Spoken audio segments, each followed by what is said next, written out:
नमस्कार दोस्तों, SB news India के डिजिटल पैनल आपके अपने Facebook page, YouTube channel Amrish Baliyan पर आप सबका हार्दिक स्वागत है, अभिनंदन है। मुजफ्फरनगर के जीआईसी ग्राउंड में आज किसान आंदोलन का 8वां दिन है। सरकार प्रशासन अभी सुनवाई करते नहीं दिख रहे हैं, जिसकी वजह से मुजफ्फरनगर के इस जीआईसी ग्राउंड में 10 तारीख को महापंचायत का ऐलान भी कर दिया गया है।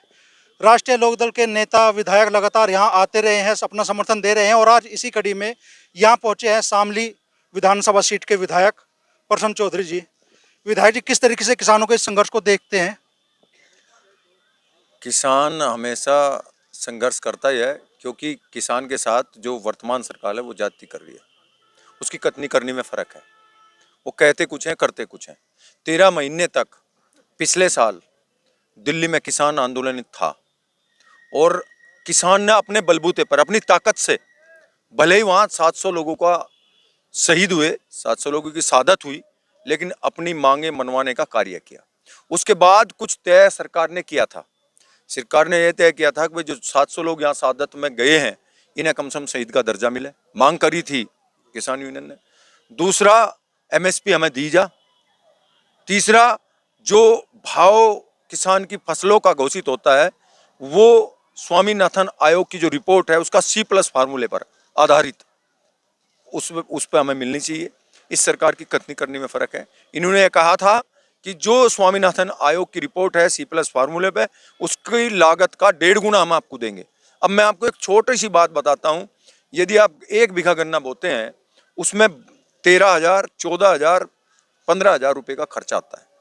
तो इसका मतलब ये हुआ उसका 1.5 गुना, उसकी लागत का 1.5 गुना हमें मिलना चाहिए। 1.5 गुना कितना बैठता है? लगभग 500 रुपये क्विंटल के हिसाब से। यदि 1.5 गुना बैठेगा, 2500 रुपये बैठेंगे 1.5 गुने का, आप देख लो तो 500 रुपये, 50 क्विंटल का बीघा निकलता है। जब 500 रुपये मिलेंगे तब मिलेंगे, और ये दे क्या रहे हैं? 350 रुपये। और बड़ी विडम्बना है, बड़ा दुख होता है, कितना अभागा ये किसान है कि 24 घंटे ये खेत पे खड़ा होकर 24 घंटे खड़ा होता है, पूरे साल खड़ा रहता है, आवारा पशुओं से भी फसल को बचाता है, अपने आप को उन आवारा पशुओं से बचाता है। उसके बाद गन्ना तैयार करके फसल बुग्गी में भर के, और जब मिल में जाता है, कांटे पे खड़ा होता है, तो इसे ये नहीं पता होता कि इसका भाव क्या है और मुझे कितने दाम मिलेंगे। कितनी बड़ी विडंबना है इस किसान के लिए। और ये सरकार इस और इसका कोई ध्यान नहीं है। अभी बजट आया है, बजट तो बहुत आशाएं थी, जनता को बहुत आशाएं थी कि भाई हमें भी कुछ मिलेगा, हमें भी कुछ मिलेगा। हो सके किसी को कुछ मिला भी हो, हमें तो पता नहीं। लेकिन इस सरकार ने टायर पे रेट बढ़ाए। टायर पे जब रेट बढ़ेंगे तो ट्रैक्टर महंगा होगा, बुग्गी महंगी होगी, ट्रॉली महंगी होगी, और उसके जो यंत्र हैं किसान के, जिसमें टीलर हो, हैरो हो और जोतने वाला जो भी सामान है, उस पर कोई सरकार ने कुछ कदम नहीं उठाया। तो सर किसानों के फेवर में नहीं है। और किसान तो ये कहता है कि जैसे ऊंट के मुंह में जीरा, ये बजट आया है। दूसरा, एक और मैं एग्जाम्पल देता हूँ। जो हमारी महिलाएं हैं, वे बेचारी, वे भी रसोई का देख रहे थे, बजट के आस कर रही थी कुछ ना कुछ मिलेगा। लेकिन इस सरकार ने दूध पर टैक्स लगा हुआ है, आटे पर टैक्स लगा हुआ है, पनीर पर टैक्स लगा हुआ है। सरकार ने कोई घोषणा नहीं करी। तो बजट महिलाओं का भी रसोई का बड़ा है, किसान का भी बजट महंगा हुआ है। ऊपर से जो किसान सम्मान निधि आज से 5 साल पहले इस सरकार ने शुरू करी थी, वो 11.5 करोड़ किसानों को मिलनी थी। 2.5 करोड़ किसान ऐसे हैं जिन्हें आज तक नहीं मिली।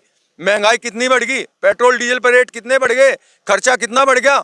तो इस सरकार को कम से कम किसान निधि दुगनी करनी चाहिए थी, लेकिन कोई नाम नहीं लिया गया। मजदूर भी परेशान है। अब मनरेगा चलता था, हमारे देश में मनरेगा में 100 दिन का कार्य मिलता था, लेकिन वो घटाते घटाते 50 दिन पर आ गया। और अब की बार तो बजट को 34% और इस सरकार ने घटा दिया। यानी कि मजदूरों के साथ भी धोखा, किसानों के गैल भी धोखा, और नौजवानों के गैल भी धोखा। नौजवानों के ज्यादा जी। तो ये सरकार दोगली है, सौतेली है, और किसान आज त्रस्त है, इसीलिए वो धरने प्रदर्शन पर बैठा है।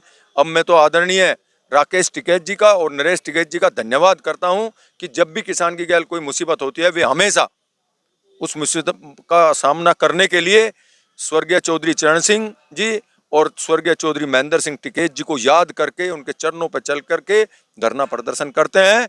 और राष्ट्रीय लोकदल के राष्ट्रीय अध्यक्ष चौधरी जैन सिंह जी हमेशा इनका समर्थन करते हैं। और जब भी किसान और मजदूर पर कहीं कोई विपत्ति आती है, उस विपत्ति का डटकर मुकाबला करते हैं।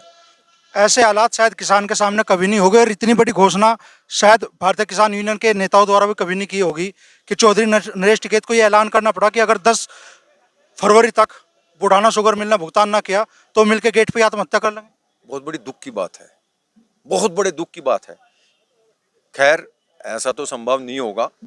हम सब लोग उनके चाहने वाले हैं, वो हम सब उनके शुभचिंतक हैं। हम उनको आत्मदाह तो नहीं करने देंगे, लेकिन हम संघर्ष करेंगे। और यदि साहब आत्मदाह करेंगे तो पता नहीं कितने लोगों को आत्मदाह करना पड़ेगा। तो ये बात तो मुझे लगता नहीं संभव हो, लेकिन दुख की बात है अब पिछले साल का भी पेमेंट रुका पड़ा है और सरकार का जूम नहीं सलसला रही, सरकार कुछ नहीं कह रही। और हाँ, मैं बता रहा हूँ, मैं अखबार में है, मेरे पास वो अखबार रखा हुआ भी है।